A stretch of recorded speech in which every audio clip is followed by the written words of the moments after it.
On a balayé largement tous les problèmes auxquels on fait face depuis pas mal d'années, comme l'a dit Fred.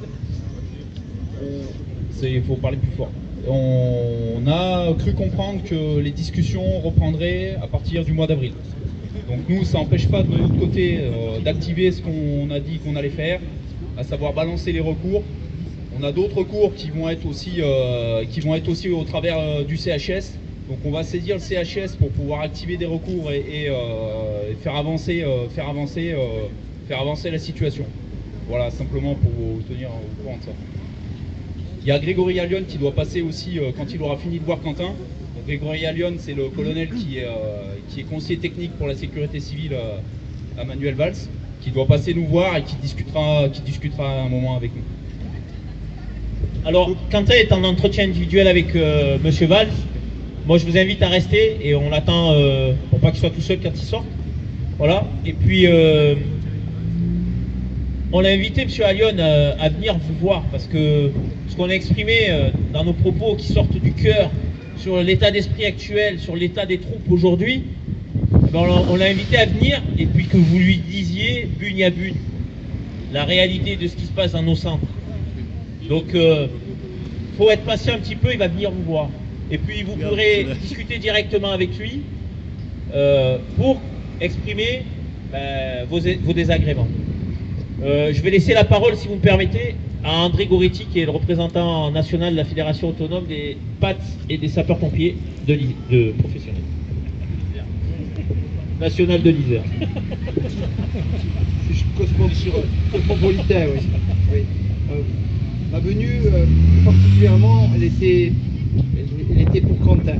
Moi, ce que je souhaitais, c'est qu'il y ait un engagement de la part du ministère à régler la situation et surtout que Quentin, quand il exprime très clairement son souhait de reprendre l'exercice de ce métier, qu'il puisse être entendu par la plus haute autorité et que le ministère et ses conseillers fassent en sorte qu'il puisse retrouver cet amour du métier. Ça, c'était une de mes priorités. La deuxième, c'est de vous dire que malheureusement, aujourd'hui, beaucoup de SDIS sont dans votre situation. Vous êtes peut-être l'extrême, mais il y a d'autres SDIS qui souffrent tout autant que le SDIS de l'Isère. La problématique vient du défaut managérial et surtout du fait qu'il n'y a plus de dialogue social au sein des SDIS de France. Une grande partie de ces SDIS en souffrent. Nos collègues qui ont fait le choix de vous accompagner dans cette manifestation particulière de l'Hérault en savent quelque chose puisqu'ils ont à la tête de ce SDIS un tyran qui est à l'image de votre directeur. La particularité de ces directeurs qui entendent que petit roitelet s'organise pour faire fonctionner les SDIS comme ils l'entendent et non plus comme ça devrait fonctionner dans l'exemplarité d'un service public de secours. Ils ont tout à apprendre, ils n'ont surtout rien appris.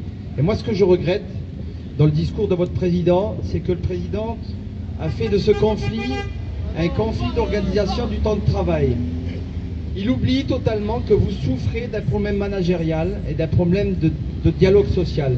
Lui, aujourd'hui, votre président de SDIS dit qu'il y a problématique parce qu'il y a problème d'organisation de temps de travail. Et il fixe tout son discours sur la problématique du temps de travail et oublie tout ce que vous vivez depuis trop longtemps et tout ce que vous êtes en train de vivre avec ce directeur départemental.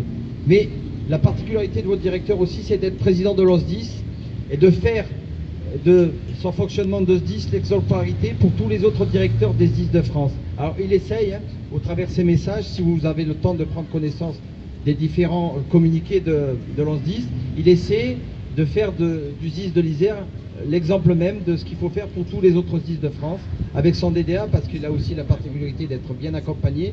J'en ai déjà vu des fous, mais des comme ça, il n'y en a pas beaucoup. Si, il y a l'exemple de l'Hérault et d'autres SDIS de France, parce que le Var, les Bouches-du-Rhône, j'en passerai sur bien d'autres, font qu'il y a beaucoup de pompiers et de PATS aujourd'hui qui souffrent dans leur fonctionnement, dans leur implication. On a la chance aussi d'être très professionnel et que le pompier, malgré tout, s'il est revendicatif, il est surtout très professionnel. Voilà. Et on verra quels pourront être les échanges. Comment ? Le 27, oui, le 27, la particularité du 27, parce que si on a fait le choix de vous accompagner dans l'Isère, parce qu'on a cette chance aujourd'hui au niveau de la fédération autonome, c'est de faire ce qu'on a envie de faire et de le faire quand on a envie de le faire. Donc quand on dépose un préavis de grève pour accompagner des départements tels que le vôtre, on s'organise aussi au niveau de la zone sud pour dénoncer la problématique managériale pour tous les SDIS de France. Et la zone sud organisera le 27 mars une manifestation sur Marseille pour encore une fois dénoncer tous ces problèmes de dialogue social, de management et autres déstabilisations qui sont organisées par ces directeurs, ces petits rois qui, avec les budgets des SDIS, essaient de faire tout ce qu'ils ont envie de faire. Voilà.